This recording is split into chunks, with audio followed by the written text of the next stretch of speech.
जवानी तहर से लागल हो कि न करे लागल बोलो भावा चालू बाटे कितने लोग के तेल लागल। अरे भाव बोलो भाव जवानी तहर से लागल हो कि न करे लागल बोलो भावा चालू बाटे कितने लोग के तेल लागल। कितना खर्चा देखे में हो इंडिया के टपाल कितने खर्चा देखे में हो इंडिया के टपाल। तया भरावो परवाला देश परसे बा नीचे वाला महला रे कमा जाओ करा से पूछा जकरा भेट बा नीचे वाला दोसर रे बा।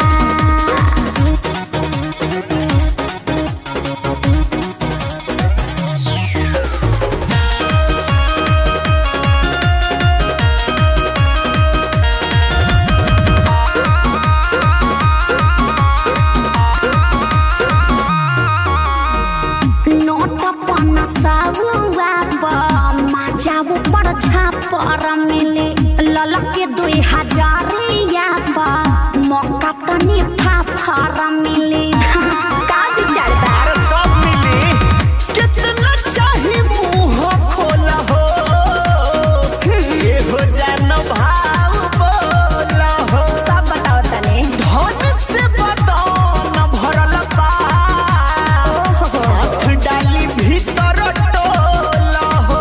सबर कर सोना जस जवानी है 24 कैरेट बा सोना जस जवानी है 24 कैरेट बा।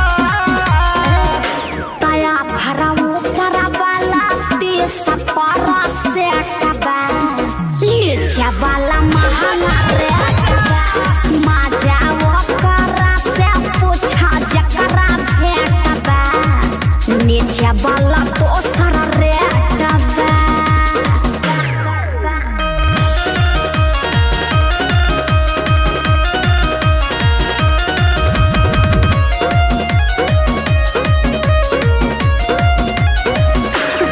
सुना जतना लोग देखले बाड़े हम क्या महफिल में सूरत हमारा धसल बाटे सभा का हो दिल में।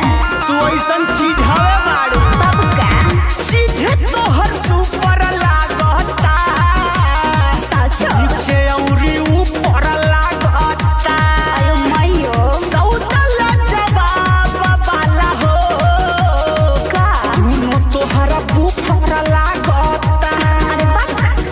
गोलू भी सुन पूरी कहे अब काले टबा खेले गोलू भी सुन पूरी कहे अब काले टबा।